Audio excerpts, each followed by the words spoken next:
वंदना माता जी।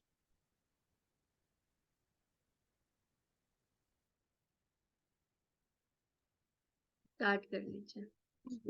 ओम नमो भगवते वासुदेवाय। ओम नमो भगवते वासुदेवाय। ओम नमो भगवते वासुदेवाय। नारायणं नमस्कृत्य नरं चैव नरोत्तमं देवीं सरस्वतीं व्यासं ततो जयमुदीरयेत्। नष्टप्रायस्व भद्रेषु नित्यं भागवत सेवया भगवती उत्तमे श्लोके भक्तिर्भवति नैष्टिकी। मूकं करोति वाचालं पङ्गुं लङ्घयते गिरिं यत्कृपातमहं वन्दे परमानन्दमाधवम्। ॐ अज्ञानतिमिरान्धस्य ज्ञानाञ्जनशलाकया चक्षुरुन्मीलितं येन तस्मै श्रीगुरवे नमः। श्रीचैतन्यमनोभीष्टं स्थापितं येन भूतले स्वयंरूपकदा मह्यं ददाति स्वपदान्तिकम्। वन्देऽहं श्रीगुरो श्रीयुतपदकमलं श्रीगुरु वैष्णवांश्च श्रीरूपं सागरजातं सगण रघुनाथान्वितं तं सजीवं साद्वैतं सावधूतं परिजनसहितं कृष्णचैतन्यदेवं श्रीराधाकृष्णपादान् सगण विशाखान्वितांश्च। हे कृष्ण करुणा सिंधु दीनबंधो जगतपते गोपेश गोपिका कांत राधा कांत नमोस्तुते। तप्त कांचन गौरांगी राधे वृंदावनेश्वरी विश्वानुसुते देवी प्रणमामि। ये वाञ्छाकल्पतरुवृक्ष कृपा सिंधु एव च पतितानां पावनेभ्यो वैष्णवेभ्यो नमो नमः। नमो विष्णुपादाय कृष्णपृष्ठाय भूतले श्रीमते भक्ति वेदांत स्वामिनीति नामिने। नमस्ते सारस्वते देवे गौरवाणी प्रचारिणे निर्विशेषं वर्षादेशतारिणे। जय श्री कृष्ण चैतन्य प्रभु नित्यानंदा श्री अद्वैत गदाधर श्रीवासादि गौर भक्तवृंद। हरे कृष्णा कृष्णा कृष्णा हरे हरे हरे राम राम राम हरे हरे। हरे कृष्णा कृष्णा कृष्णा हरे हरे हरे राम हरे कृष्णा।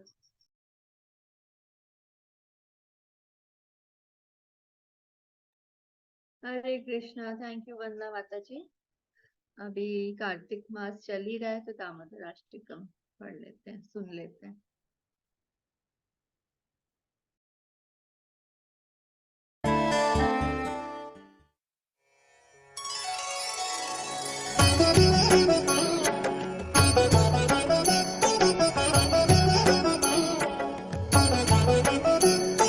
नमामीश्वरं सच्चिदानन्दरूपं लसत्कुण्डलं गोकुले भ्रजमानम्।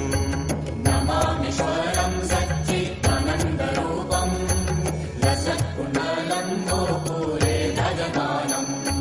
यशोदाभियो लोकलब्धावमानम् परामृष्टम् अत्यन्ततो धृत्यगोप्या। यशोदाभियो लोकलब्धावमानम् परामृष्टम् अत्यन्ततो धृत्यगोप्या।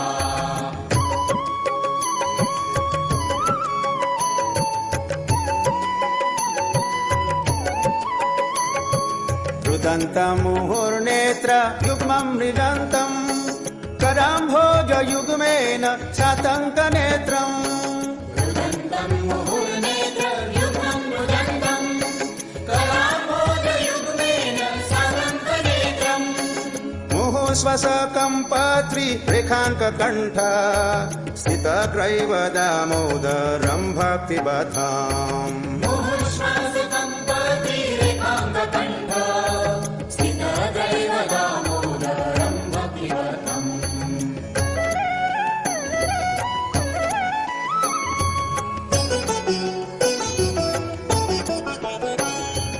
इति दिक्ष्वलीलाभिरानन्दकुण्डे स्वघोषं निमज्जन्तम् अख्यापयन्तम्। इति स्वलीलाभिरानन्दकुण्डे स्वघोषं निमज्जन्तम् आख्यापयन्तम्। तदीयेषु तज्ञेषु भक्तैर्जितत्वम् पुनः प्रेमातस्तं शतावृत्ति वन्दे। तदीयेषु तज्ञेषु भक्तैर्जितत्वम् पुनः प्रेमातस्तं शतावृत्ति वन्दे।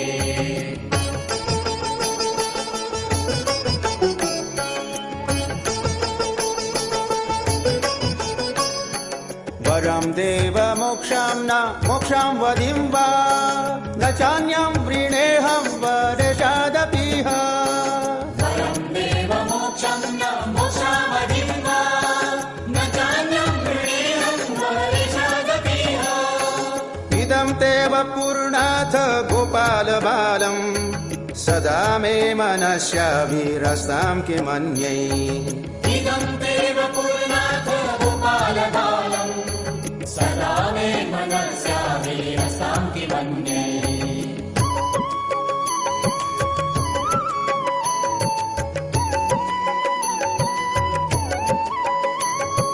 निदं ते मुखाम्भोजम् अत्यन्तनीलैः गतं कुन्तलैः स्निग्ध रक्तैश्च गोप्या इदं ते मुखाम्भोजम् अत्यन्तनीले वृतं कुन्दले स्निग्धरक्तैश्च गोप्या मुहुचुम्बितं बिम्ब रक्ताधरं मे मनस्या विरास्तामालं लक्षलाभै मुहुश्चुम्बितं बिम्बरक्ताधरं मे मनस्या विरस्तामलं लक्षलाभे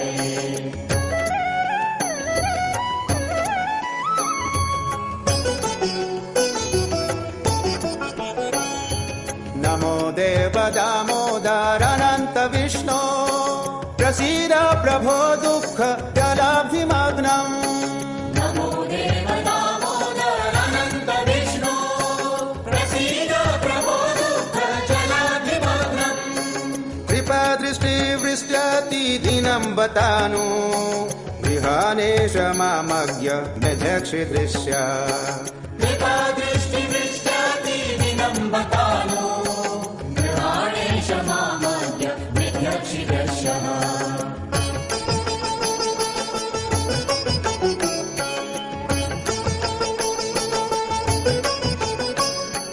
कुबेरात्मजो बद्ध मूर्त्यैव याद्वा त्वया मुचितो भक्ति भजौ कृतौ च कुबेरात्मजौ बद्धं मुख्यैव यद्वा त्वया मुचितो भक्तिभजौ कृतौ च तथा प्रेम भक्तिं स्वकं मे प्रयच्छ न मोक्षे गृहो मेऽस्ति दामोदरेह तथा प्रेम भक्तिं स्वकमे प्रयच्छ न मोक्षे गृहो मे श्रीदामोदरेह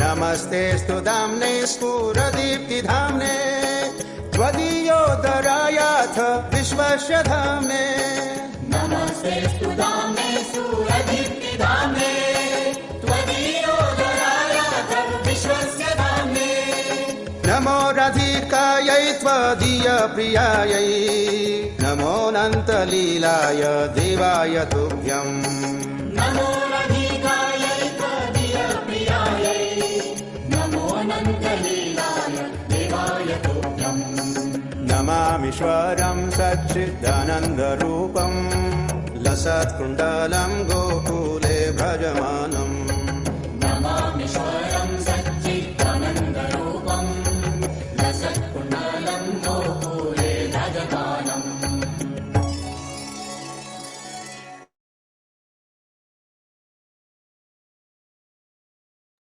थैंक यू फाल्गुनी।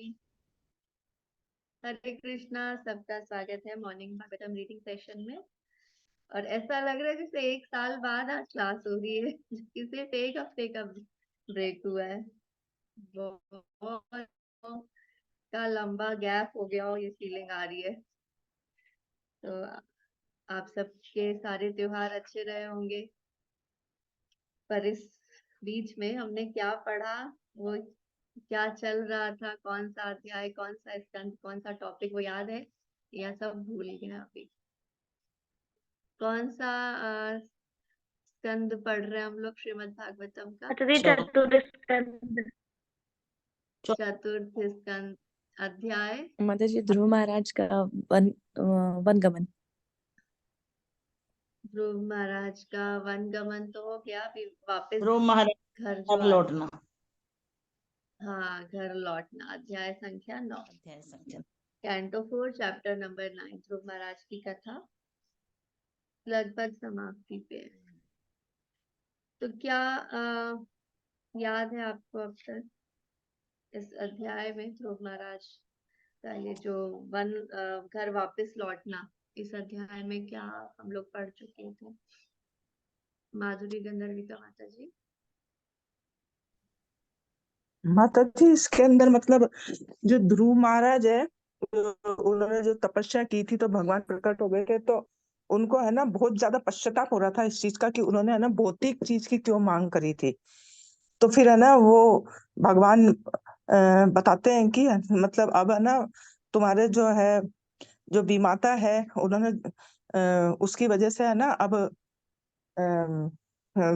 उन्होंने है ना तुम वैष्णव हो और तुमको मतलब इस तरह से कहा है ना, तो उनको बहुत ज्यादा वैष्णव अपराध किया है विमाता ने।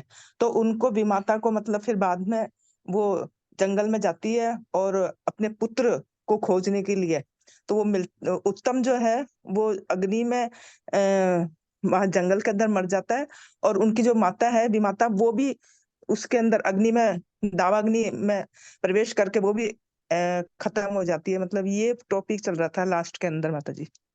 बिल्कुल ठीक बताया माधुरी गंधर्विका माता जी ने। इसमें हम लोग इस अध्याय में क्योंकि पिछला अध्याय जो था वहां पे ध्रुव महाराज ने कितनी कठोर तपस्या की, नारद मुनि से उनकी भेंट हुई, नारद मुनि ने उनकी परीक्षा लेने के बाद उनको द्वादश अक्षर मंत्र दिया। ध्रुव महाराज ने कठोर तपस्या की, मंत्र का जाप किया, भगवान की पूजा की, और फिर भगवान ने ध्रुव महाराज को दर्शन दिए। तो वो दर्शन दिए ये हमने इस अध्याय में पढ़ना प्रारंभ किया था। दर्शन देने के बाद ध्रुव महाराज ने किस प्रकार भगवान की स्तुति की। पहले तो ध्रुव महाराज कुछ बोलने में समर्थ ही नहीं हो रहे थे, लेकिन भगवान ने फिर अपने शंख का स्पर्श ध्रुव महाराज के मस्तक से किया, और उसके बाद ध्रुव महाराज ने बहुत सुंदर प्रार्थना की भगवान की। और प्रार्थना करने के समय भी ध्रुव महाराज के हृदय में ये भय है कि अरे मैंने तो इतनी कठोर तपस्या की, साक्षात भगवान मेरे सामने प्रकट हो गए, लेकिन मेरी जो कामनाएं थी वो तो भौतिक थी। मैं तो एक भौतिक राज्य की कामना के साथ तपस्या करने आया था भगवान की। तो कहीं ऐसा ना हो कि अब भगवान मुझे सिर्फ कोई भौतिक वस्तु दे दें और जो आध्यात्मिक लाभ है उससे मैं वंचित रह जाऊं। तो ये हमारा टॉपिक चल रहा था। पर भगवान ने सब कुछ सुनने के बाद, ध्रुव महाराज की सारी प्रार्थनाएं सुनने के बाद ध्रुव को वरदान दिया कि तुमको ध्रुव लोक का मैं राज्य देता हूँ। और उसके बाद जैसे माता बता रही थी, अभी तो 3 श्लोक रह गए हमारे इसमें, जो भगवान वरदान दे रहे हैं, भगवान ध्रुव से जो कह रहे हैं, तो वो हम लोग फटाफट से रीड कर लेते हैं, फिर इस पे डिस्कशन करेंगे। श्लोक संख्या 23 से पढ़ना है। उसने लता माता जी पढ़वाने के लिए सबसे कहेंगी, और हैंड रेज कर दीजिए पढ़ने के लिए आप लोग। वंदना माता जी आप स्टार्ट कर लीजिए। हरे कृष्णा।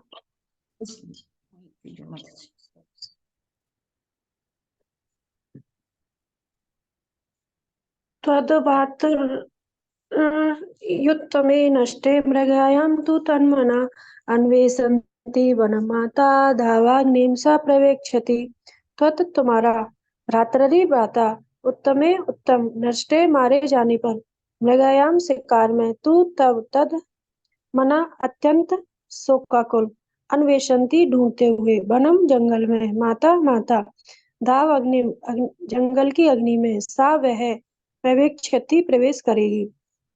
भगवान ने आगे कहा, निकट भविष्य में तुम्हारा भाई उत्तम जंगल में शिकार करने जाएगा, और जब वह शिकार में मग्न रहेगा तो मार डाला जाएगा।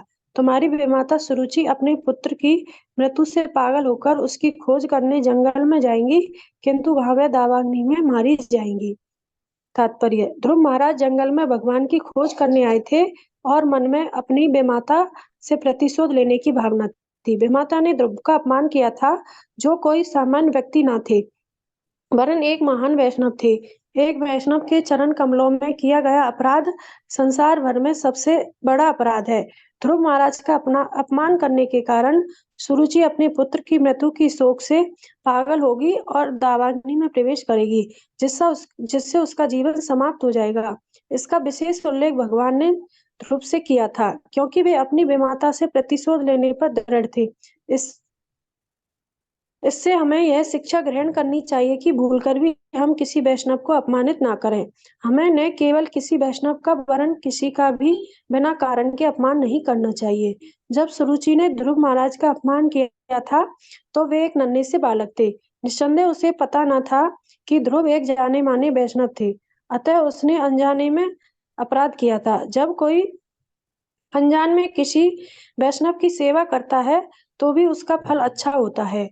श्री भगवान वैष्णव का विशेष पक्षपात करते हैं। वैष्णव को प्रसन्न या अप्रसन्न करने से परमेश्वर की प्रसन्नता तथा नाराजगी पर प्रभाव पड़ता है।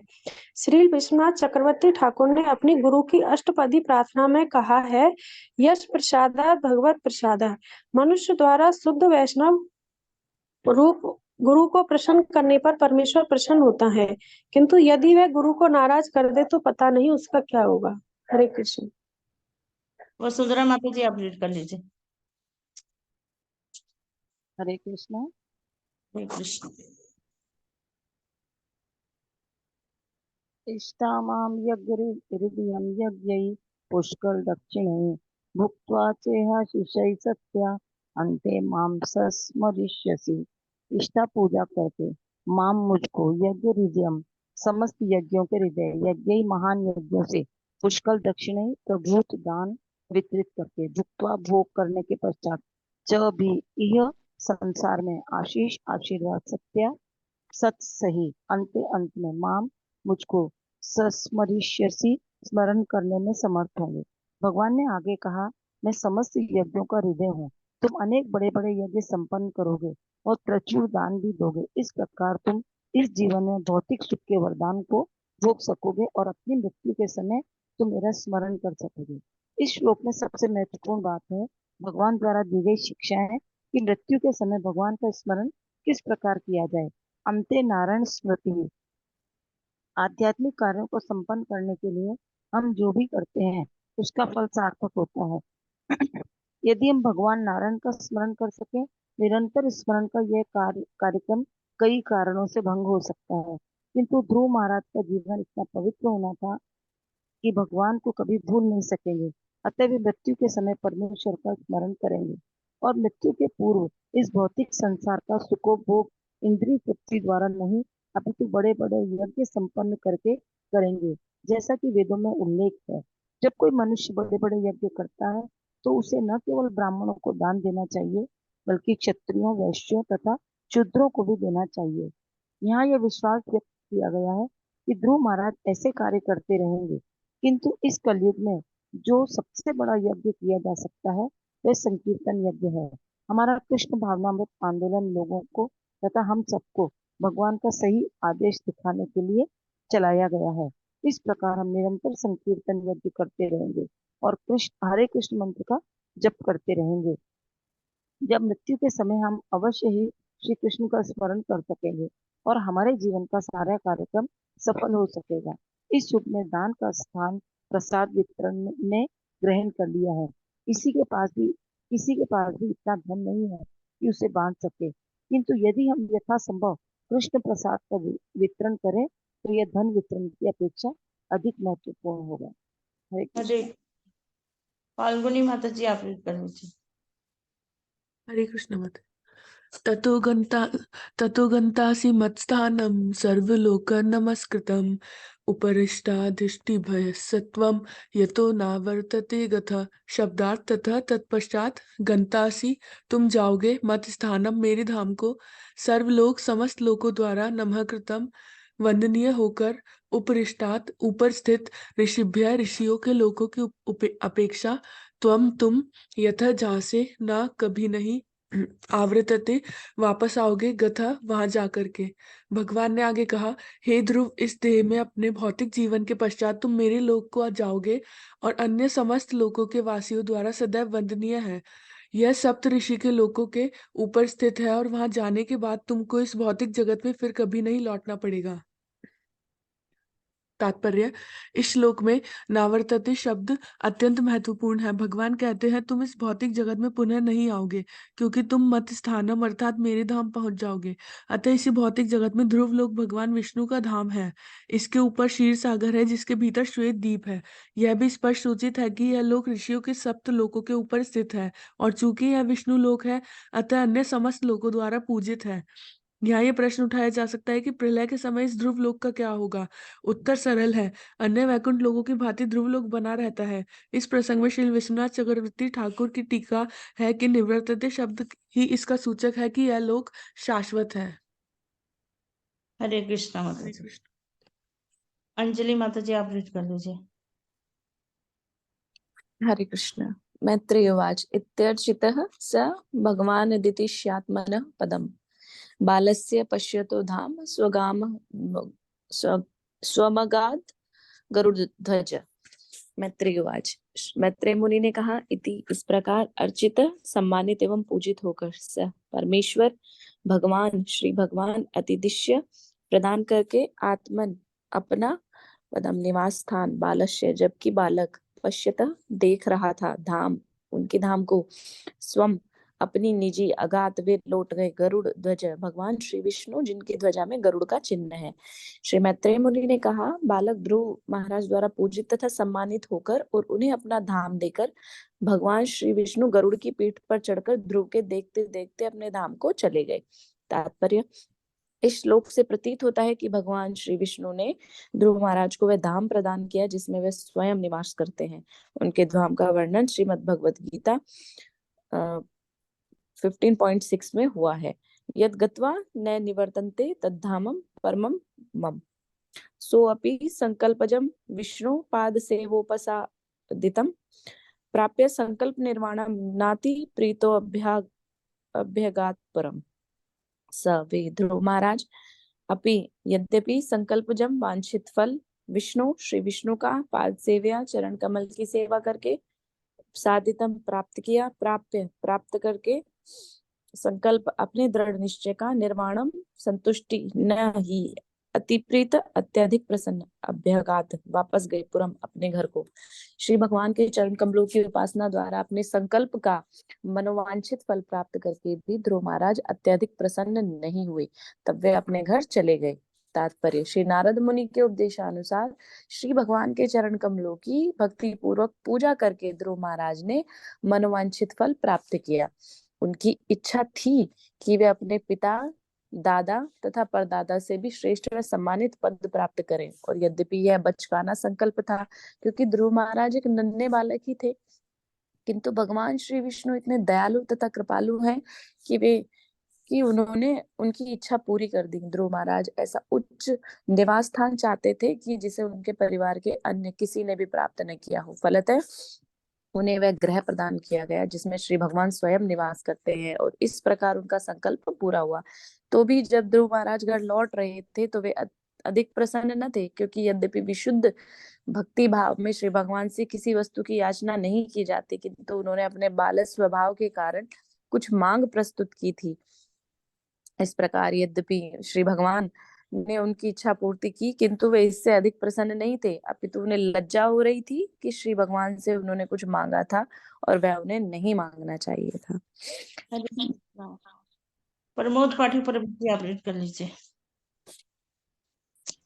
हरे कृष्णा। विदुर उवाच सुलभम यत्र स्मृते पदम हरे मार्यमण च चरणजित्तम लभ्याप्यासिद्धात्तमेके जन्मा। स्क्रीन, हाँ जी। कथ्यम स्वदाना मंदिर से व्यतीतम शब्दार्थ विदुर अथवा विदुर ने पूछा, सुलभ अत्यंत दुर्लभ व्रत जो परम परम पदम पद स्थान हरे भगवान का मैं बिन अपना कमल वो उसके चरण कमल अर्चन पूजन के द्वारा अर्जितम उपलब्ध लब्धवा प्राप्त करके यद्यपि यद्य धर्म अपूर्ण वे माने एक जन्म एक जीवन काल में कथम क्यों स्वयं अपना आत्मनम हृदय अनिमित अनुभव किया। अर्थ विधि अत्यंत चतुर होने से श्री विदुर ने पूछा, हे ब्राह्मण, भगवान का धाम प्राप्त करना बहुत कठिन है। इसे केवल शुद्ध भक्ति से ही प्राप्त किया जा सकता है, क्योंकि अत्यंत वत्सल तथा कृपालु भगवान केवल उसी से प्रसन्न होते हैं।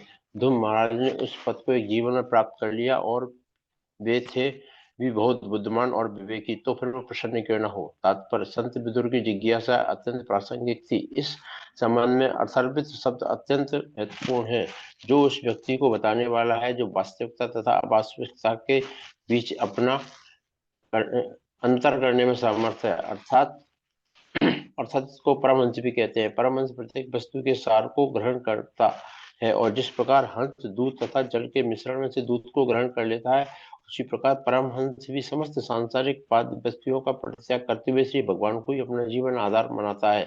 ध्रुव महाराज इसी कोटि के थे और अपने संकल्प से उन्होंने मनवांछित फल भी प्राप्त कर लिया था, किंतु फिर भी वे घर लौट आए तो अत्यंत प्रसन्न न थे। हरे कृष्ण।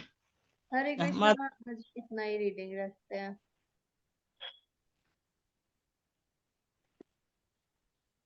हरे कृष्ण।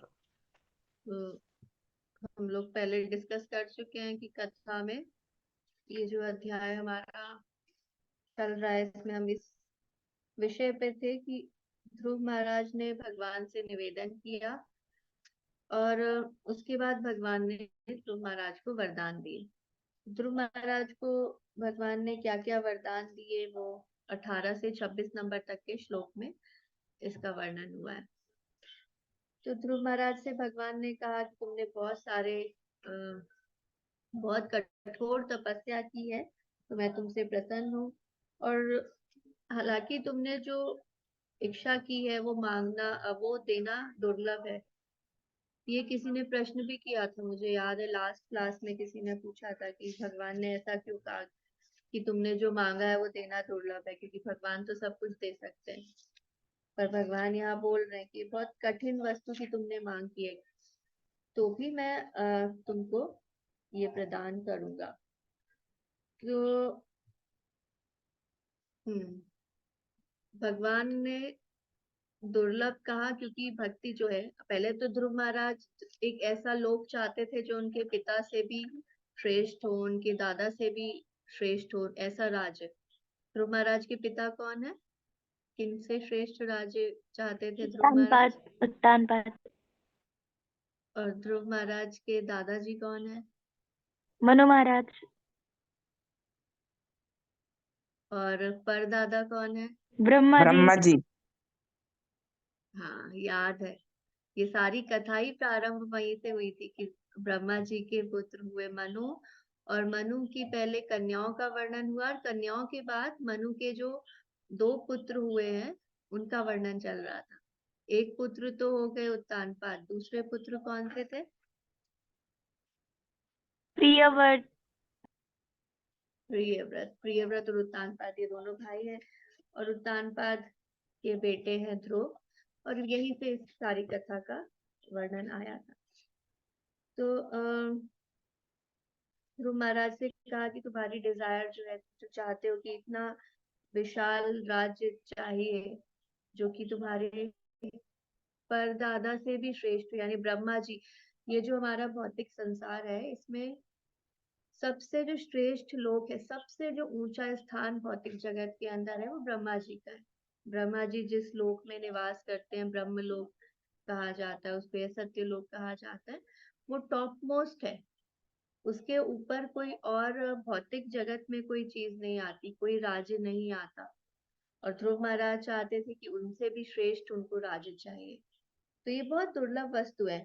तो भगवान के लिए कठिन नहीं है देना, भगवान के लिए तो कोई भी वस्तु देना कठिन नहीं है, लेकिन भगवान कह रहे हैं कि ये है बहुत दुर्लभ चीज जो तुमने मांगी है, लेकिन क्योंकि तुमने इतना कठोर तपस्या की है, तो मैं तुम्हारी इस कामना को पूरा करूंगा। पर साथ में, क्योंकि ध्रुव महाराज को ये भय भी था कि अब कहीं ऐसा ना हो कि मुझे सिर्फ भौतिक वस्तु ही मिले, क्योंकि मैंने जब तपस्या प्रारंभ की थी तो सिर्फ एक भौतिक वस्तु की कामना से ही की थी, तो क्या भगवान मुझे आध्यात्मिक वस्तु भी देंगे? भगवान के भक्ति, भगवान के भक्तों का संग, जो कि ध्रुव महाराज ने निवेदन किया। बाद में जब भगवान के दर्शन हुए तब तो ध्रुव महाराज ने उनसे राज्य मांगा ही नहीं।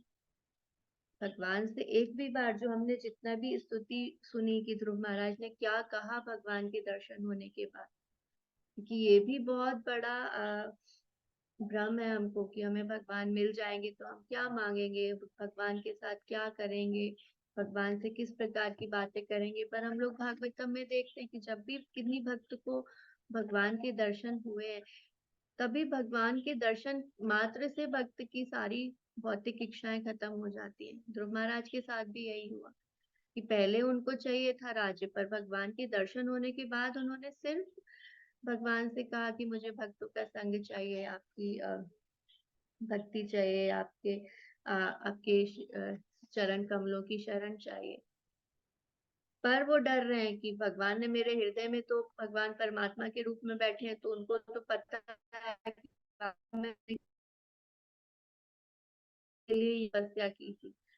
तो भगवान कहीं ऐसा ना करें कि अब मुझे कोई आध्यात्मिक वरदान दे ही ना। तो भगवान ने एश्योर किया कि तुम चिंता मत करो, तुमको भौतिक वस्तु भी मिलेगी और आध्यात्मिक भी, तुम्हारी जो इच्छाएं हैं उनको मैं पूरी करूंगा।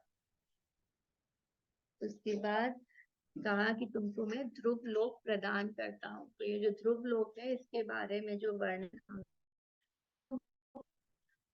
कि सत्य लोक से भी ऊपर, ब्रह्मा जी के लोक से भी ऊपर का कोई स्थान, तो ब्रह्मा जी के लोक से ऊपर तो सिर्फ एक भगवान का धाम ही बचता है, वैकुंठ जो है, जहाँ पे स्वयं भगवान विष्णु निवास करते हैं।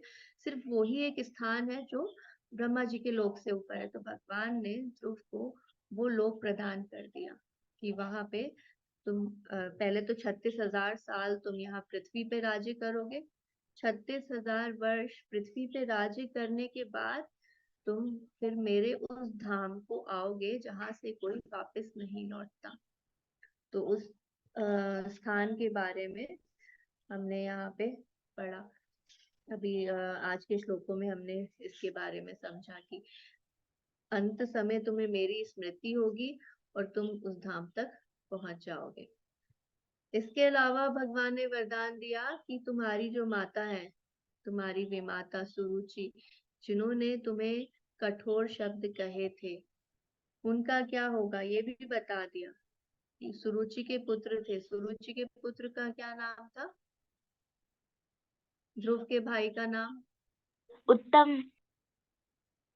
ध्रुव के भाई का नाम उत्तम, जो कि सुरुचि के पुत्र है। तो इन्होंने कहा कि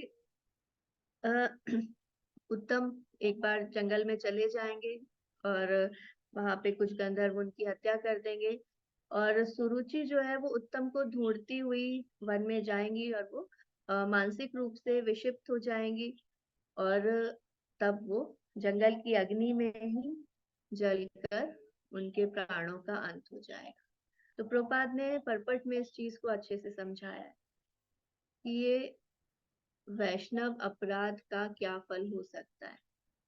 ये हम लोगों ने बहुत बार लेक्चर्स में सुना है कि जब ध्रुव महाराज को सुरुचि ने कठोर शब्द कहे थे, तब तो कोई ध्रुव महाराज ऐसे हमें उनको मालूम नहीं था कि ये वैष्णव है या ये भगवान के इतने बड़े भक्त हैं, भगवान की इतनी कृपा है इनके ऊपर। पर सुरुचि ने अनजाने में अपराध किया था।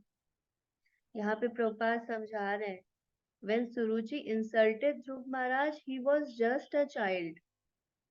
तो सुरुचि ने अनजाने में एक वैष्णव के प्रति अपराध किया, और वो अनजाने में किए गए अपराध का सुरुचि को ये फल मिला कि वो इस प्रकार से उनकी मृत्यु हुई कि वो मानसिक रूप से भी वो विक्षिप्त हो गए, और फिर एक जंगल की आग में जल के उनको मरना पड़ गया।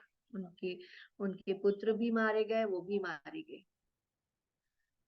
तो प्रभुपाद बता रहे कि जब कोई वैष्णव के प्रति सेवा करते हैं अनजाने में, उसका भी फल मिलता है, और अनजाने में किन्हीं वैष्णव के प्रति अपराध करते हैं तो उसका भी फल मिलता है।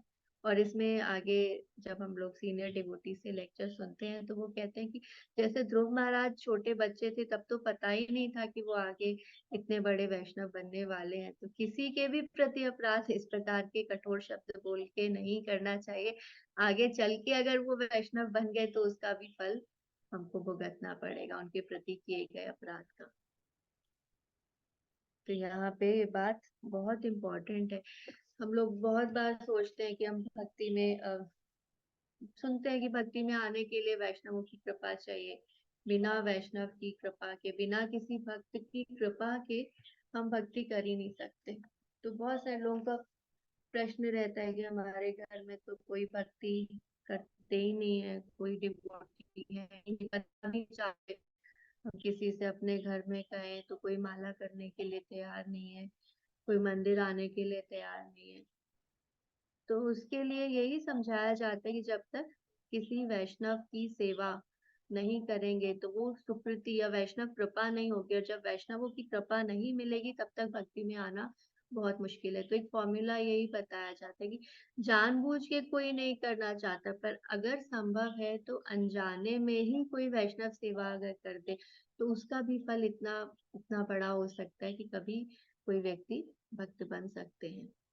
अनजाने में बहुत सारी वैष्णव सेवा कर सकते हैं लोग, या करवाई जा सकती है लोगों से। एक डिवोटी का लेक्चर मैं सुन रही थी, वो बता रहे थे कि अगर कोई सिर्फ इतना सा ही किसी वैष्णव के प्रति कह दे कि अरे इनका तो स्वभाव बहुत अच्छा है, इनसे हम मिले, इनसे हमने बातें की और इनका स्वभाव हमें बहुत अच्छा लगा, तो किसी वैष्णव की का गुणगान किया, तो बस इतना सा ही अगर किसी ने कर दिया तो एक बैंक बैलेंस इकट्ठा हो जाता है सुकृति का। ये सुकृति कहा जाता है, जो वैष्णवों की सेवा करना होता है, उनका गुणगान करना होता है। या जैसे हम लोग टाइम टाइम पर अलग अलग भगवान की सेवाओं के लिए राशि मांगते रहते हैं, तो वो वास्तव में तो श्रील प्रभुपाद की सेवा हम लोग सब कर रहे हैं। प्रभुपाद का एक मिशन है जिसके अंतर्गत हम लोग भगवान की सेवा में लगे हुए हैं।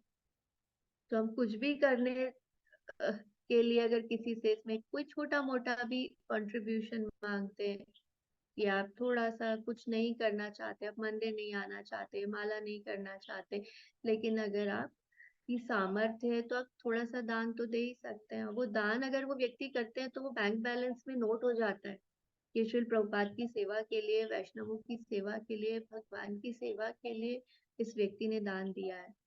और ये जो दान है ये वैष्णवों की कृपा इससे उनको मिलेगी, और कृपा मिलेगी तो भक्ति मिल सकती है। यहाँ पे जैसे लिखा है ना, यस्य प्रसादात भगवत प्रसादम, कि हमारे जो गुरुदेव होते हैं उनकी कृपा से हमें भगवान की कृपा मिलती है। और साथ में लेकिन यही डेंजर है कि उनको अगर हमने अप्रसन्न किया तो भगवान भी हमसे अप्रसन्न हो जाते हैं। तो ये बात हमें बहुत गंभीरता से समझनी चाहिए कि वैष्णवों के प्रति सेवा हमको सर्वोच्च लाभ दे सकती है, और वैष्णवों के प्रति अपराध जो करेगा, प्रभुपाद कह रहे हैं यहाँ पे लाइन है, one does not know where he is going, मतलब उसकी क्या गति होगी वो भी नहीं पता। वैष्णव अपराध का कितना कठोर फल मिल सकता है। आगे फिर भगवान कंटिन्यू करते हैं कि तुम जब तक यहाँ पे रहोगे, पृथ्वी पे रहोगे, तुम बहुत सारे यज्ञ आदि कर पाओगे, बहुत दान आदि दे पाओगे, तो तुम्हें इस भौतिक जगत के भी सारे सुख सुविधाओं का तुम लाभ उठा पाओगे, और अंत समय तुम मुझे स्मरण कर पाओगे। तो प्रभुपाद बोल रहे हैं कि इस श्लोक में सबसे महत्वपूर्ण बात है अंते नारायण स्मृति, कि अंत समय तुम मेरा स्मरण कर पाओगे। और ये बात भगवत गीता में भी भगवान ने कंफर्म की हुई है, अंत काले जो मामेव स्मरण मुक्त्वा कलेवरम। भगवत गीता में श्लोक आता है ना कि जो अंत समय में मुझे स्मरण करके देह त्याग करता है वो वापस इस भौतिक संसार में नहीं आता। यम यम वापि स्मरण भावम, कि जो जिस प्रकार का भाव रखते हुए अपने देह को त्याग करता है वो उस प्रकार के लोक में चला जाता है। तो यहाँ पे प्रभुपाद समझा रहे हैं कि इसमें सबसे इम्पोर्टेंट बात यही बताई कि अंते नारायण स्मृति के अंत काल में तुम्हें मेरा स्मरण रहेगा। ये ध्रुव महाराज के लिए संभव है कि वो सारे भौतिक कार्य करते हुए भी, राज्य काज करते हुए भी, सारे यज्ञ तपस्या और सारे तरह के दान आदि, क्योंकि ये यज्ञ करना जो वैदिक यज्ञ है, चैरिटी में चीजें देना, ये सब सतोगुणी चीजें हैं, ये आध्यात्मिक चीजों में नहीं माना जाता इनको। तो ध्रुव महाराज के लिए संभव था कि वो राज्य करते हुए भी पूरी तरह से आध्यात्मिक स्तर पे रह सकते थे और अंत में उनको भगवान का स्मरण हो सकता था। पर हमारे लिए ये फॉर्मूला मुश्किल है अप्लाई करना। तो हमारे लिए इसीलिए कहा गया कि हमें अगर अंत्य नारायण स्मृति करना है, हमें अगर अंत समय में भगवान का स्मरण करना है, तो हमें साधना का पालन करना आवश्यक है, वरना हमारे लिए संभव ही नहीं है कि हमें अंत समय में भगवान का स्मरण हो जाए। जैसा जीवन हमने पूरे, जो काम हमने जीवन भर किए होते हैं ना, अंत समय में उन्हीं का स्मरण होने लगता है। जब शरीर छूटने वाला होता है और जब प्राणों को निकाला जा रहा होता है, जो भक्त होते हैं उनको तो यमदूत नहीं लेने आते, पर जो भक्त नहीं होते उनको यमदूत लेने आते हैं। आज आमिल की कथा में हमने सुना है कि किस प्रकार यमदूत जो है वो एक फांस बना के प्राण खींचते हैं शरीर के अंदर से, और जब वो खींचते हैं तो बहुत पीड़ा होती है।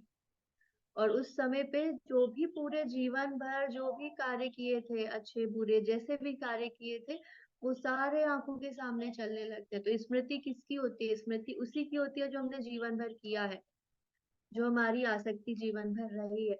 अब पूरे जीवन में कभी भगवान के नाम लिया ही नहीं, किसी वैष्णव की सेवा की नहीं, कभी मंदिर हम गए नहीं, भगवान से हमारा कोई अटैचमेंट रहा ही नहीं, तो अंत समय में कैसे भगवान की स्मृति हो जाएगी?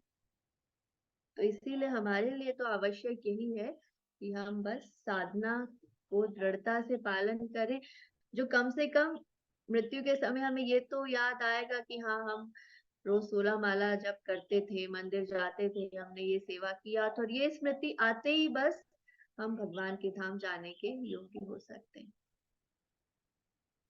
तो यहाँ पे प्रभुपाद ने इसको समझाया और फिर साथ में बोला कि ये यहाँ पे जैसे ध्रुव महाराज से कहा गया कि आप बहुत सारे यज्ञों का आयोजन करेंगे, बहुत दान आदि देंगे, तो कलयुग में सबसे विशेष यज्ञ नाम संकीर्तन यज्ञ है। इसके बारे में हम बहुत बार चर्चा कर चुके हैं कि संकीर्तन यज्ञ ही कलयुग में श्रेष्ठ है। पर एक और इंटरेस्टिंग चीज यहाँ पे प्रभुपाद ने बोली कि दान की जब हम बात करते हैं, चैरिटी की, यहाँ पे कहा कि ध्रुव महाराज सबको दान देंगे, ब्राह्मण क्षत्रिय वैश्य शूद्र सबको ही दान देंगे। तो कलयुग में सबसे अच्छा दान जो देने के लिए है वो है भगवान की प्रसाद का दान करना। भगवान के no one has sufficient money to distribute, but if we distribute Krishna Prasad as far as possible, that is more valuable than distribution of money. अब ये किसके लिए कहा जा रहा है? ये वाला जो लाइन आई ना कि दान जो है वो धन का दान देने से अच्छा है भगवान के प्रसाद का दान दिया जाए, ये उन लोगों के लिए आ रही है लाइन जो ये मानते हैं कि गरीबों को कुछ देना चाहिए या समाज के लिए कोई कार्य करना चाहिए। ये उनके लिए है कि जिन लोगों को लगता है कि गरीबों को अभी सर्दियां आ रही हैं, उनको कंबल वितरित करना ये दान है, या किसी वृद्धाश्रम में पैसे दान देना दान है, किन्हीं विधवाओं की सेवा करना दान है। तो ये उन लोगों के लिए कहा जा रहा है कि ऐसे दान देने से तो अच्छा है। बहुत सारे लोग हमें मिलते हैं ना, जो हमारे बर्थडे है, एनिवर्सरी है, तो कहीं किसी अनाथ आश्रम में जाके बच्चों को खाना खिला देंगे कि हमने तो ये किया, हमने इस प्रकार से दान दिया, या हम गरीबों के लिए कुछ ना कुछ करते रहते हैं। तो उन लोगों के लिए कहा जा रहा है कि वहां पे आप धन का दान देने से बेहतर है कि भगवान को भोग लगाया हुआ जो प्रसाद होता है उसको आप लोगों को दान के रूप में दें, क्योंकि वो जब कोई भी व्यक्ति ग्रहण करेंगे, कोई अमीर कोई गरीब है, कोई विधवा है, तो वो इसी कारण से इस दुख में है, क्योंकि भगवान से उनका संबंध नहीं बन पाया है। भगवान को उन्होंने कोई ऐसे कर्म किए होंगे जिस कारण उनको इस प्रकार की स्थिति में डाला गया, उनको इस प्रकार का जन्म मिला, ये कष्ट मिले। पर भगवान का प्रसाद अगर वो खाएंगे तो उनके जो कर्म है वो भी कर्म कटते हैं, वो जो प्रभाव है उनके कि और ज्यादा जो दुख और कष्ट लिखे हैं उससे भी उनको कुछ राहत मिल सकती है। तो इसीलिए कहा जाता है कि सबसे अच्छा दान जो है वो भगवान के प्रसाद का दान करना है। पर जब हम वैष्णव सेवा के लिए लक्ष्मी का दान मांगते हैं कि भगवान की सेवा में हमें लक्ष्मी आप दीजिए या भक्तों की सेवा के लिए लक्ष्मी दीजिए, तो वहां पे ये नहीं कि भगवान की सेवा के लिए लक्ष्मी नहीं देनी है, हम तो प्रसाद दे देंगे सिर्फ, वो वाली लाइन, ये वाली लाइन वहां यूज नहीं करनी है। that is more valuable than distribution of money. Distribution of money, गरीबों को अगर दान देना है या कोई इस प्रकार के जो सामाजिक रूप से दान देने की बात है, तो वहां पे भगवान के प्रसाद का दान दे सकते हैं। भिखारियों को, रोड साइड जो मांगते हुए लोग हैं, हम गाड़ी में जाते हैं, बहुत सारे लोग मांगने आ जाते हैं, अगर संभव है तो कोई भगवान की भोग लगी हुई कुछ वस्तु अपने पास रखें और वो उनको दान के रूप में दे सकते हैं। पर जब भक्त हमसे लक्ष्मी की मांग करते हैं भगवान की सेवा में लगाने के लिए, तो उस समय अवश्य हम अपने सामर्थ्य अनुसार भगवान की सेवा करनी चाहिए। तो अगले श्लोक में ध्रुव महाराज के श्लोक के बारे में बताया कि ये जो लोक है ध्रुव लोक, क्योंकि यहाँ बताया कि यहाँ से जाकर तुम कभी वापस नहीं आओगे। भगवान ने कहा ध्रुव को कि तुम यहाँ एक बार चले जाओगे तो वापस नहीं आओगे। तो इसका अर्थ है कि ये जो लोक है ये वैकुंठ लोक ही है। ध्रुव लोक जो है वो वैकुंठ लोक ही है, और प्रलय के समय भी इसका नाश नहीं होता, क्योंकि बाकी कोई भी लोक हो वहां से कभी ना कभी तो वापस इस भौतिक संसार में लौटना ही पड़ता है। पर ध्रुव महाराज को कह दिया कि तुम कभी भी वापस इस भौतिक संसार में नहीं आओगे। तो इसका अर्थ है कि यहाँ पे Dhruv Lok remains like other Vaikuntha लोकस बियॉन्ड दिस यूनिवर्स, की प्रलय के समय भी ध्रुव लोक जो है वो वैकुंठ लोकों के समान ही शाश्वत रूप से रहता है। अब भगवान तो अंतर ध्यान हो गए, अपने गरुड़ पे बैठ के चले गए। यहाँ पर आगे आया कि भगवान ने ध्रुव को वरदान दिया और वो गरुड़ पे बैठकर वापस अपने धाम को चले गए। अब ध्रुव को इतने सारे वरदान प्राप्त हो गए, फिर भी ध्रुव जो है वो संतुष्ट अनुभव नहीं कर रहे हैं, वो हृदय में प्रसन्नता का अनुभव नहीं कर रहे हैं। और यही प्रश्न विदुर जी पूछते हैं। विदुर जी किससे पूछते हैं प्रश्न? कौन है जो विदुर जी को कथा सुना रहे हैं? मैत्रेय मुनि। मुनि। प्रिया के अलावा किसको पता है ध्रुव जी, ये विदुर जी को कौन ये सारी कथाएं सुना रहे हैं? माता जी फाल्गुनी? मैत्रेय मुनि है।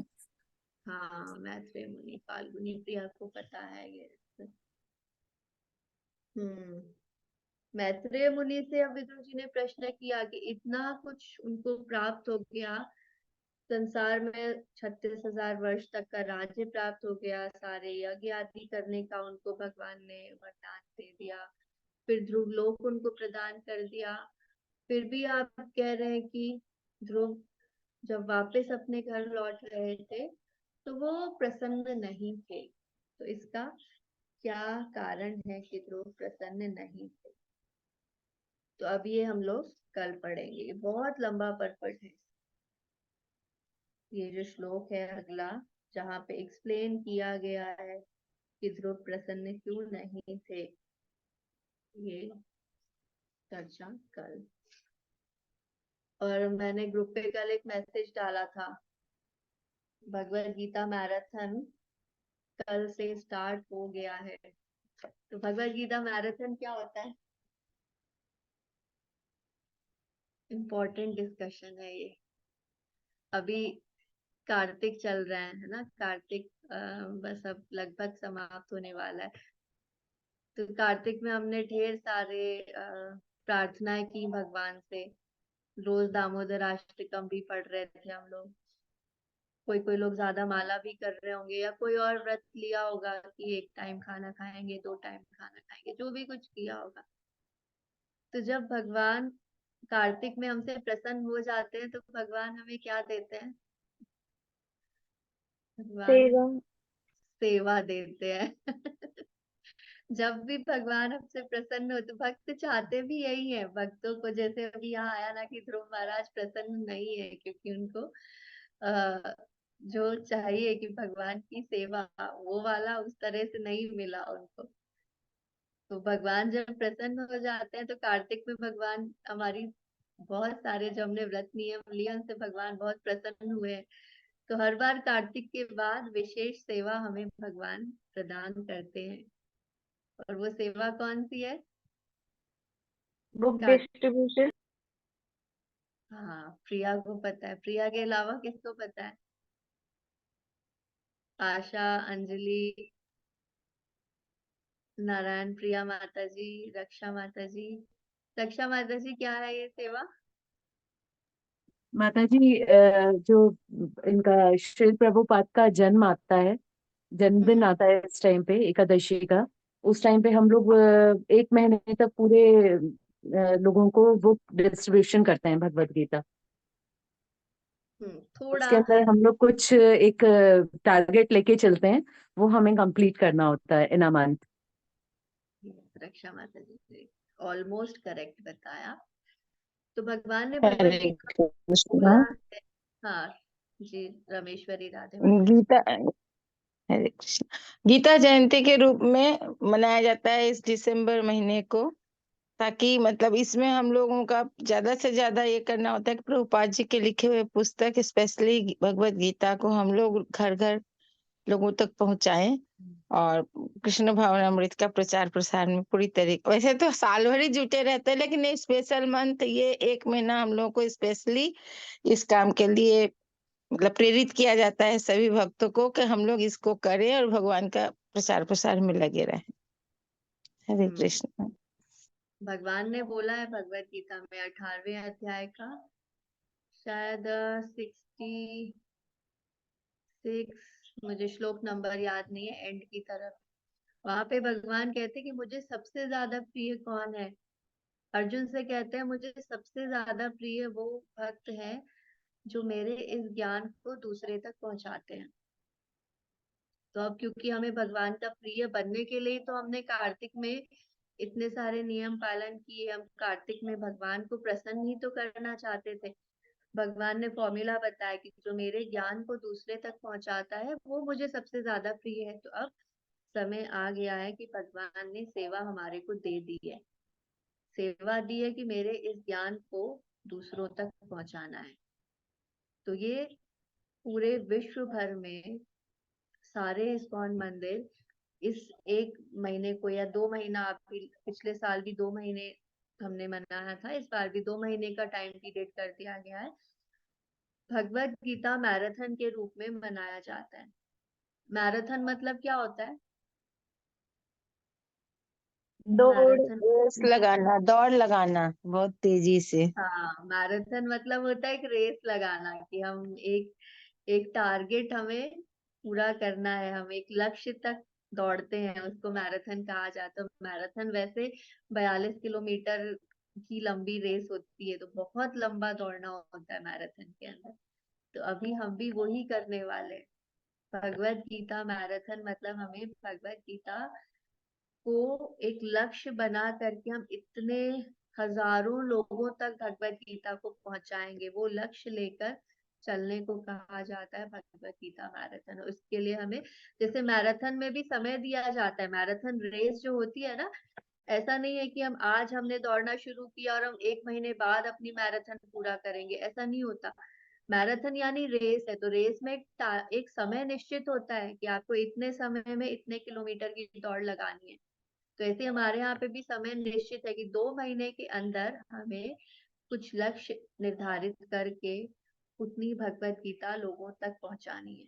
और पूरे विश्व में मनाया जाता है। और ये श्रील प्रभुपाद के अपीयरेंस डे या डिसअपियरेंस डे के आधार पे नहीं मनाते, इसको हम लोग मनाते हैं गीता जयंती के आधार पे। गीता जयंती यानी ये जो एकादशी अब आएगी, माघ मास की जो एकादशी होती है, उस दिन भगवान ने भगवत गीता अर्जुन को सुनाई थी। तो ये गीता जयंती वाला जो महीना पूरा होता है और अभी उसके पहले की कुछ दिन हम लोग ऐड कर लेते हैं और कुछ दिन उसके बाद की ऐड कर लेते हैं, तो ये जो पूरा समय है इसको गीता मैराथन मंथ बोला जाता है। तो ये मंथ, ये जो समय है ये इसीलिए विशेष है क्योंकि इसी समय भगवत गीता प्रकट हुए हैं। ये जो भगवान की वाणी है भगवत गीता, ये इसी समय में प्रकट हुई है। तो इसीलिए ये महीने, ये समय जो है ये विशेष है भगवत गीता का वितरण करने के लिए, संदेश लोगों तक पहुंचाने के लिए। तो कल वाली मीटिंग का में कोई नहीं था हमारे ग्रुप में से, सिर्फ 2-3 भक्त आए थे। माधुरी गंधर्विका माता जी थे, सिया थी और संस्कृति थी। तो बहुत अच्छे से प्रभु जी ने समझाया था, ये जो हम सेवा, भगवान की सेवा हमें करने का अवसर मिला, और भगवान के साथ साथ जैसा अभी हमने पढ़ा ना, प्रभुपाद कह रहे हैं कि वैष्णव को प्रसन्न करना सर्वोच्च सिद्धि है। यस्य प्रसादात भगवत प्रसादो, अभी पढ़ा ना कि अगर हम सिर्फ अपने स्पिरिचुअल मास्टर, अपने गुरुदेव को प्रसन्न करते हैं तो वो भगवान को प्रसन्न करने के समान ही है। गुरु को प्रसन्न करने और भगवान को प्रसन्न करने में कोई अंतर नहीं है। अभी हम कार्तिक में इतना प्रयास कर रहे हैं कि भगवान प्रसन्न हो जाए हमसे, तो भगवान ने हमें एक शॉर्टकट बता दिया कि तुम सिर्फ बुक डिस्ट्रीब्यूशन करो और मैं तुमसे प्रसन्न हो जाऊंगा। तो अब हमें इसमें आलस नहीं करना है। यस्य प्रसादात भगवत प्रसादो, प्रभुपाद को प्रसन्न करने से, प्रभुपाद के जो शिष्य हैं जो कि हमारे गुरुदेव हैं, अगर हमने दीक्षा ली है, या अभी तो प्रभुपाद हम सबके ही आध्यात्मिक गुरु हैं, तो उनको प्रसन्न करने के लिए सबसे सरल तरीका है उनके ग्रंथों का वितरण करना। तो ये होता है book distribution marathon month, Gita marathon month. तो इसमें हमको करना क्या होता है? तो इसमें हमको बस इतना ही करना होता है कि भगवत गीता, और इस बार कृष्णा बुक जो है श्रील प्रभुपाद की जो लिखी हुई कृष्णा बुक है, जिसको हमने जन्माष्टमी के टाइम पे पढ़ा भी था, तो इस बार दोनों बुकों को इसमें इंक्लूड किया गया है कि जितना अधिक से अधिक लोगों तक हम इन पुस्तकों को पहुंचा पाए। ये हमारा फैमिली बिजनेस कहा जाता है कि हमारे परिवार का यही व्यापार है। हमारे परिवार कौन है? श्रील प्रभुपाद और उनके भक्त, ये सारे हमारे परिवार। तो अभी हमें इसी फैमिली बिजनेस में कुछ समय देना है, और ये जो भगवत गीता ग्रंथ है इसको अधिक से अधिक लोगों को वितरित करना है। वितरित जहाँ पे वर्ड आता है बुक डिस्ट्रीब्यूशन, तो कंफ्यूजन होने लगती है, ऐसा लगता है कि हमें फ्री में बांटनी है। तो फ्री में बांट सकते हैं, बिल्कुल बांटेंगे। हजारों भगवत गीता स्कूलों में और कॉलेजों में फ्री में बांटी थी, पर फ्री में बांटने के लिए कहीं से तो लक्ष्मी चाहिए ना। कहीं पे भंडारे होते हैं जहाँ पे फ्री में प्रसाद बांटा जाता है। हमारे यहाँ पे फूड फॉर लाइफ चलता है, फ्री में खिचड़ी बांटी जाती है। तो स्पॉन्सरशिप तो चाहिए ना फ्री में बांटने के लिए। ऐसा तो संभव नहीं है कि हम फ्री में बांटे और वो कहीं से कोई पैसा ही ना दे उसके लिए। तो हम वितरण करते हैं 2 तरह से।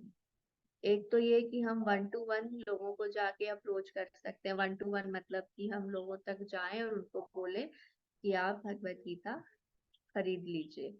खरीदना है मतलब उनसे लक्ष्मी लेनी है भगवत गीता के लिए। तो लोग मना करेंगे कि हमें तो नहीं चाहिए। ये प्रॉपर आंसर है कि हमारे घर में तो है, या हमें नहीं चाहिए, या कोई पढ़ता नहीं है। फिर उनको कन्विंस करने का प्रयास करना है कि आप नहीं, अपने लिए नहीं तो किसी को गिफ्ट देने के लिए ले लें। ये अलग अलग तरह से हम लोग जब करने निकलेंगे फील्ड में, तब भगवान हमें खुद इंस्पायर करते हैं, प्रभुपाद इंस्पायर करते हैं कि हम किसको क्या कहें जो वो पुस्तक ले लें। तो एक तरीका तो 1 to 1 करने का होता है। दूसरा तरीका होता है भगवत गीता स्पॉन्सर करने और कराने का। जैसा कि मैंने बोला कि हम फ्री में बांटते हैं। हमारे मंदिर की तरफ से बहुत सारे आयोजन किए जाते हैं जहाँ स्कूलों में और कॉलेजों में फ्री में किताबें दी जाती हैं। हम भी पूरे साल बांटते हैं फ्री में। हमारे पास इतनी सारी भगवत गीता जो आते हैं, बहुत सारे लोगों को ऐसी फ्री में देते हैं। तो उसके लिए हम लोगों से निवेदन करते हैं कि आप कुछ भगवत गीता दान में दे दीजिए, बांट हम लेंगे। इसको कहते हैं बुक्स को स्पॉन्सर करवाना, स्पॉन्सरशिप लेना बुक्स के लिए। तो ये अब हम जैसे हम लोग हैं, हमारे लिए संभव नहीं है कि हम बहुत ज्यादा घर से, हमारे पास समय ही नहीं मिलता कि हम बाहर जाएं तो से 1-to-1 बात करके बुक्स सेल कर पाए। तो फोन पे ही ये काम करते हैं हम लोग घर बैठे। तो हम में से सबके लिए संभव है, कोई ये एक्सक्यूज दे ही नहीं सकता कि हम बाहर नहीं जा पाते तो हम कैसे बुक सेल करेंगे। फोन पे ही हमने जो स्टार्टिंग किया था वो हमने अपने रिलेटिव से, अपने फ्रेंड से ही किया था। जब सबसे पहले आज से 5-6 साल पहले जब हमने बुक डिस्ट्रीब्यूशन स्टार्ट किया था, और हमारे मन में बहुत झिझक थी कि हम किससे कहें कि किताबें ले लो आप।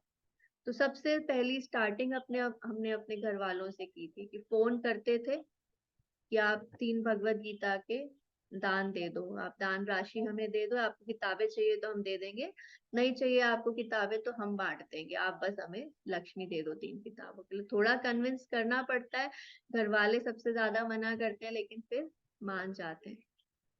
ऐसे करते करते फिर झिझक खुल जाती है, और फिर जिनको भी हम जानते हैं, जिनको भी हम फोन करके अप्रोच कर सकते हैं, या कोई अड़ोसी पड़ोसी या कोई हमारे दुकानें वगैरह आसपास, उन सबको जाकर हमको यही काम करना है कि भगवत गीता ले लीजिए और दान राशि दे दीजिए।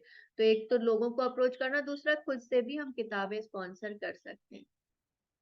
खुद से भी, जैसे हर साल करते हैं, आप में से बहुत सारे भक्त करते हैं। विजय चौधरी प्रभु जी हर साल 4 कार्टन, एक कार्टन के अंदर 32 किताबें हैं, और एक भगवत गीता का रेट इस बार 230 रुपए है, और ये डिस्काउंटेड प्राइस है।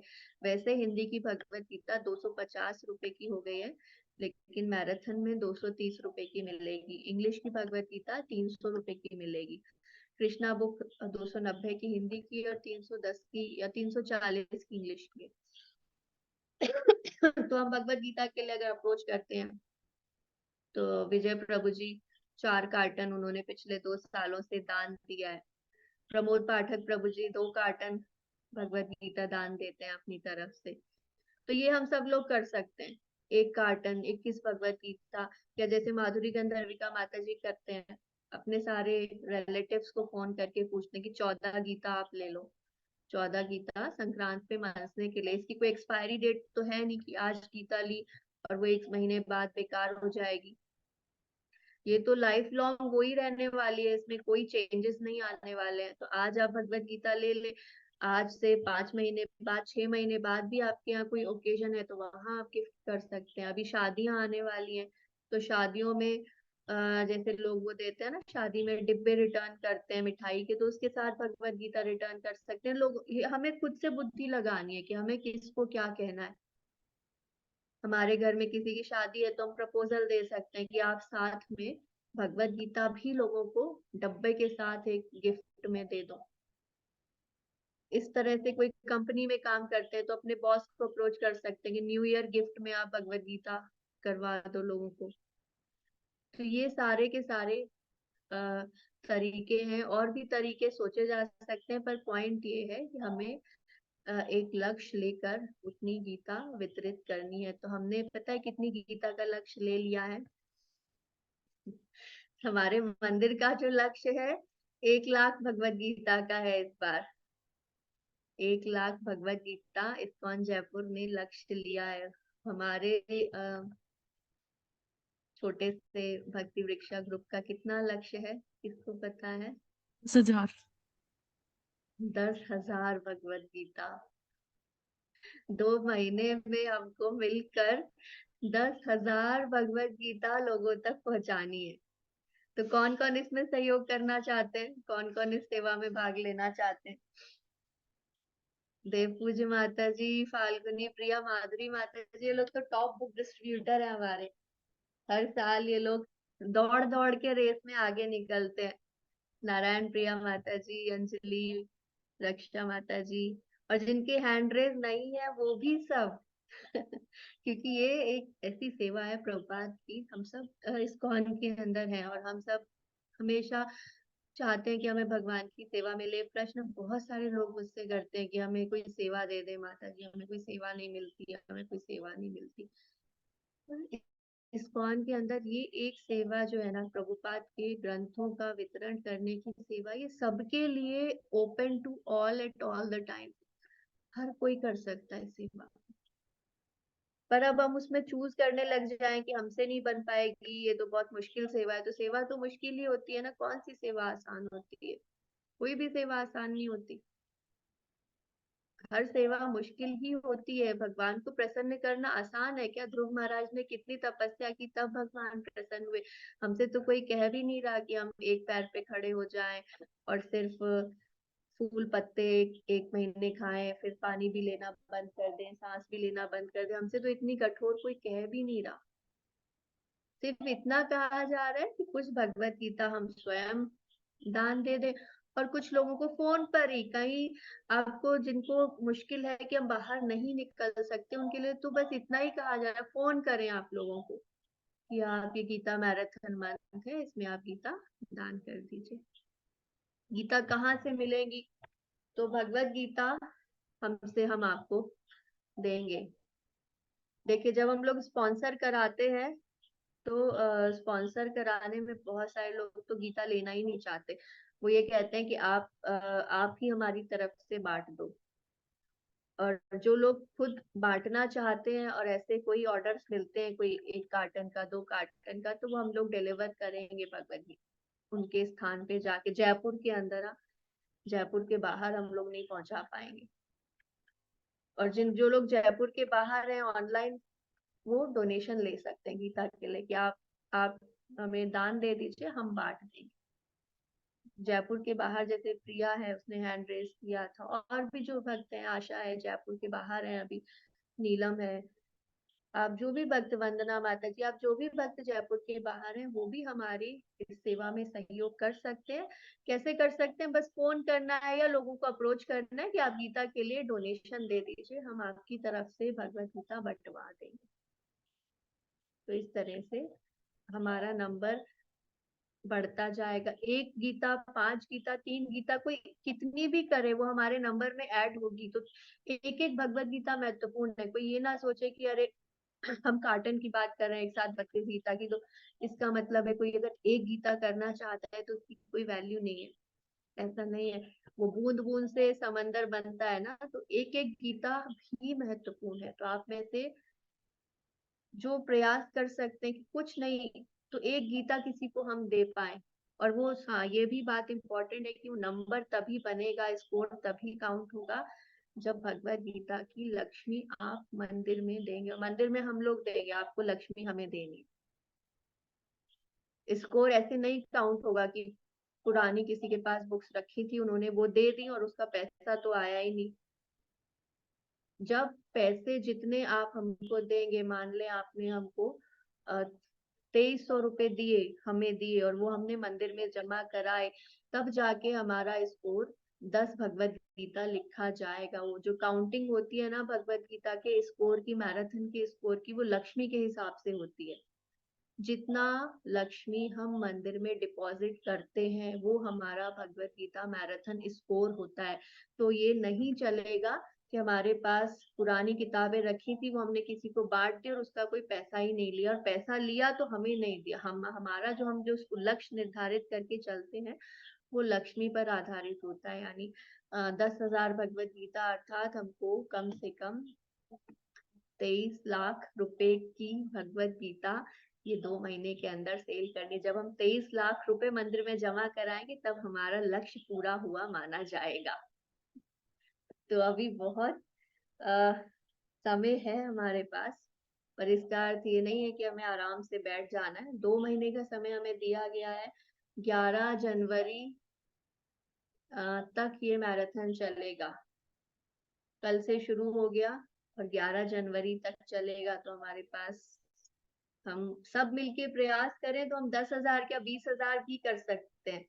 रोज 1 घंटा 2 घंटा हमें सिर्फ इस सेवा के लिए देना है। जैसे हम 16 माला के लिए रोज 2 घंटे देते हैं, रोज 1 घंटा हम इसके लिए भी फिक्स कर लें कि या तो हम 1 घंटा बाहर निकल के गीता बांटेंगे, या हम 1 घंटा लोगों को फोन करके गीता लेने के लिए उनसे रिक्वेस्ट करेंगे। तो ऐसा करेंगे तो हम 100% अपने लक्ष्य को प्राप्त कर लेंगे।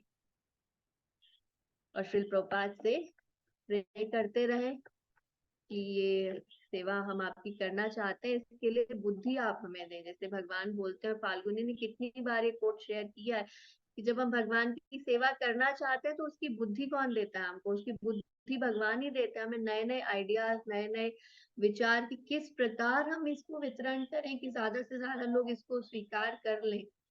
वो भगवान हमें देंगे, पर उसके लिए हमें खुद के अंदर पहले सिंसियरिटी होनी चाहिए कि हाँ, हम सेवा करना चाहते हैं भगवान। अब इसके बारे में कोई प्रश्न है किसी का तो अभी पूछ सकते हैं। हरे कृष्णा माता जी। माता जी धन्य प्रणाम।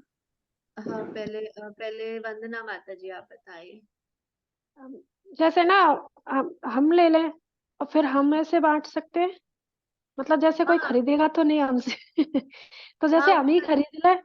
हाँ, जैसे हम ही खरीद लें, जितनी हमको 4-5 जितनी खरीदनी है, फिर हम उनको दे दें अपने हाँ, बिल्कुल बिल्कुल वंदना माता जी। मैंने कहा ना, जैसे प्रमोद प्रभु जी करते हैं, विजय प्रभु जी, बहुत सारे भक्त करते हैं कि वो खुद ही खरीद लेते हैं और फिर पूरे साल भर बांटते रहते हैं।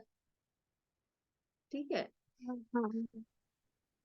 और क्योंकि जैसे यहाँ तो कोई हम कोई करते तो हम हमारी हमारी ऐसे ही करते तो लेगा तो कोई नहीं, तो जैसे हम ही खरीद आप कर ये फिर वैसे सोचिए दे। मत कि लेगा कोई नहीं, हमारा काम है लोगों से पूछना माता जी। ये बात हमें ध्यान रखनी है कि जब हम बुक डिस्ट्रीब्यूशन में जाते हैं ना, तो 50 लोगों से पूछते हैं तो 50 में से 49 लोग मना करते हैं कि नहीं चाहिए। ये सेवा इसीलिए भी महत्वपूर्ण है क्योंकि इससे हमारे हार्ट की शुद्धि होती है, हम ह्यूमिलिटी आती है, हमारे अंदर सहनशीलता आती है।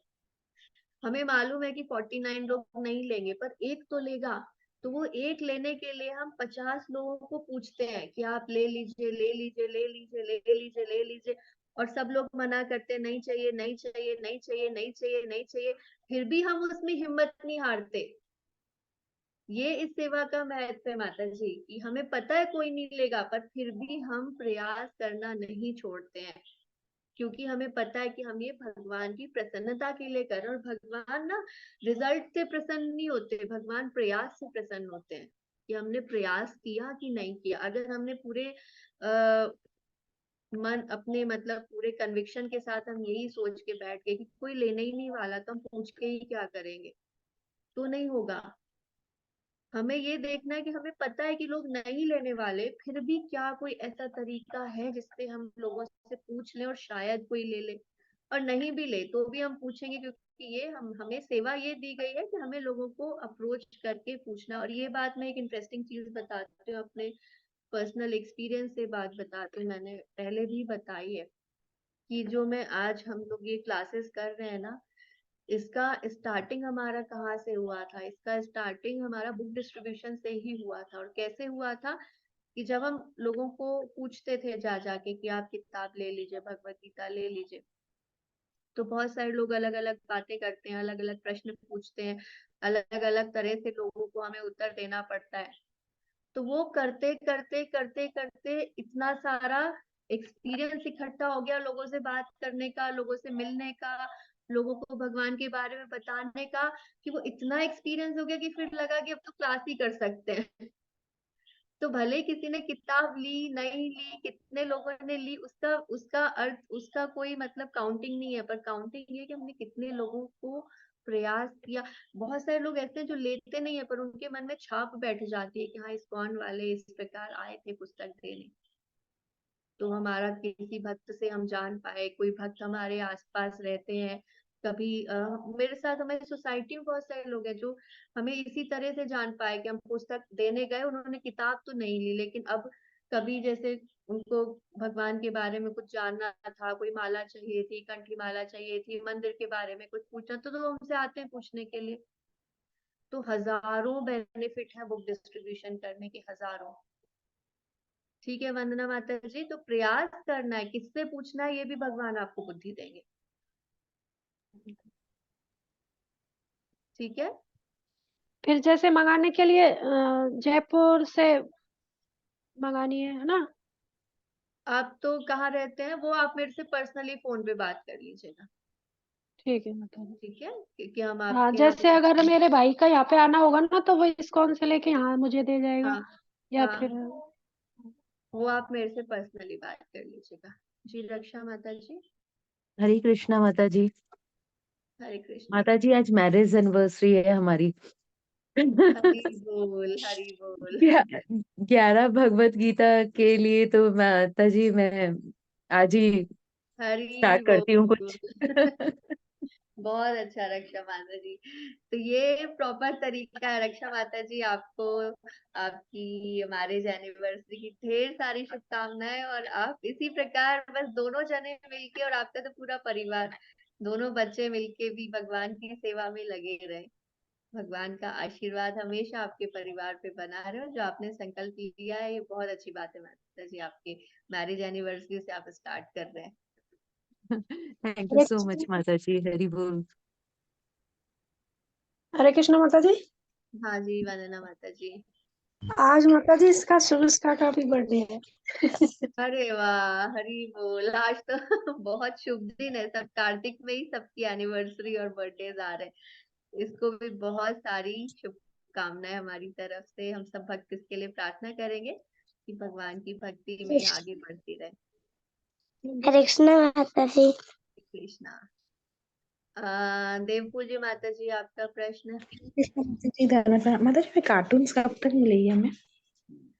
कार्टन्स आपको भिजवा देंगे जल्दी से जल्दी। आजकल में ही कोशिश करते हैं भिजवाने की। ठीक है माता जी। यस माता जी। प्रिया। माता जी हरे। यस प्रिया। चाट के अंदर बहुत एक ऐसा होता है। प्रिया मेरी समझ आवाज आ रही नहीं है? आई। हाँ बोलो। हरे कृष्णा, आवाज आ रही है? आ रही है, बोलो प्रिया। हरे कृष्णा माता जी। यस प्रिया। माता जी जैसे है ना उसमें शो किया गया कि उनके पहले बहुत एक इच्छा थी। अगर कोई भक्त बहुत एक इच्छा से भगवान के पास जाता है स्टार्टिंग में, तो भगवान उसको भी बाद में भक्ति प्रदान करते हैं। की ना भगवान ने ध्रुव महाराज को। वो जो श्लोक है भगवत गीता में कि चतुर्विधा भजन्ते माम, की 4 प्रकार के लोग मेरे पास आते हैं। आर्त, अर्थार्थी, जिज्ञासु, ज्ञानी।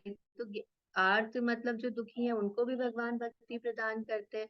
अर्थार्थी जिनको धन की कामना है उनको भी भक्ति प्रदान करते हैं। जिज्ञासु जिनको सिर्फ जो किसी ज्ञान की जो कोई क्वेश्चन थे जिनके मन में, वो भगवान के पास आए थे, उनको भी भक्ति प्रदान करते हैं। तो भगवान तो सबको भक्ति प्रदान करते हैं। यही तो भगवान के पास जाने और देवी माता देवता जी के पास किसी का जाने मतलब, में। हाँ बोलो। जिसका मतलब जैसे किसी की इच्छा पूरी हो जाती है और फिर वो भगवान की भक्ति छोड़ देते, मतलब लाइक कुछ उद्देश्य के लिए आता है तो फिर उनको भी। इसका दूसरा भगवान कहते हैं ये यथा माम प्रपद्यन्ते, कि जो जिस प्रकार मेरे साथ डीलिंग करता है मैं उसको वैसा फल देता हूँ।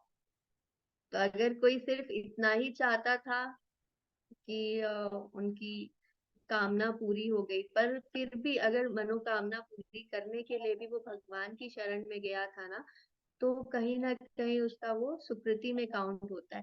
देवी देवता जब कोई मनोकामना पूरी करते हैं तो वो व्यापार जैसा होता है कि हमने जैसे 10 रुपए 11 रुपए का प्रसाद चढ़ाया और 11 रुपए के प्रसाद में हमारी ये इच्छा पूरी हो गई। वो व्यापार है देवी देवताओं के साथ। उसमें कभी भी कोई आध्यात्मिक लाभ हमें मिलने नहीं वाला।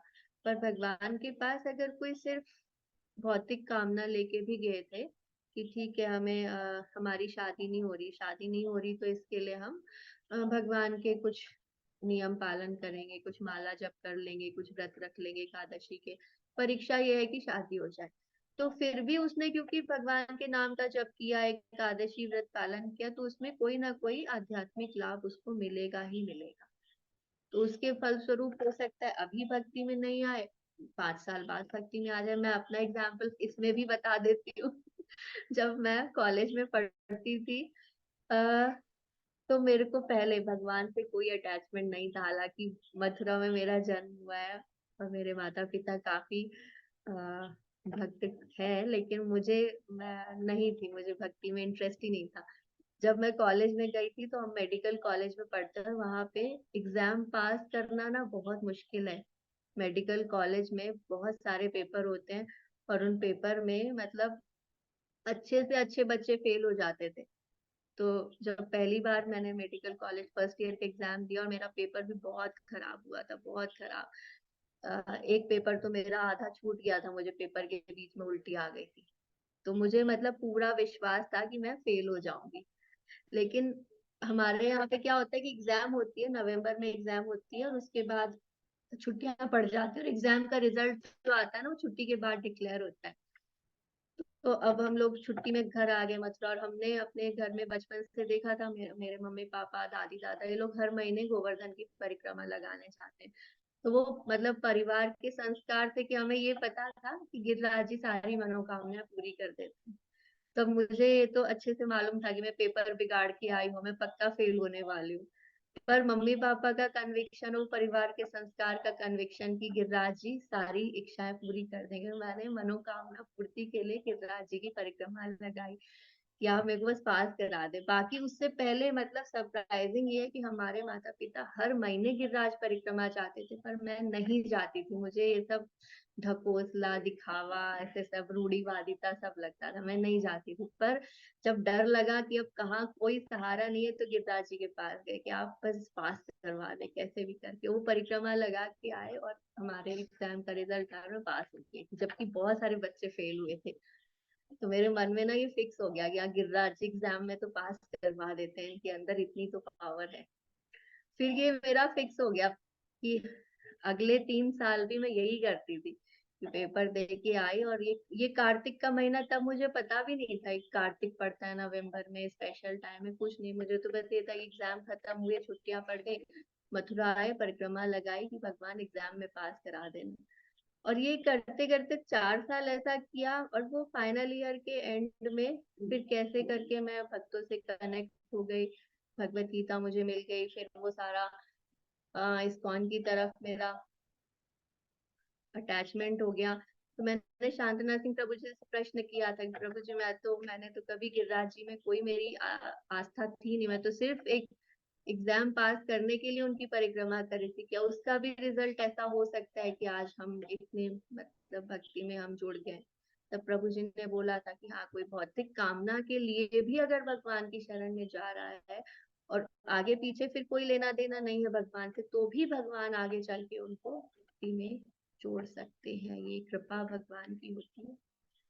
तो किसी भी ये इनके प्रकार कृष्ण की शरण में जाना चाहिए, चाहे कोई भौतिक कामना हो या कोई मनोकामना ना हो, दोनों चीजों के लिए जाना कृष्ण की शरण में ही चाहिए। ठीक है प्रिया?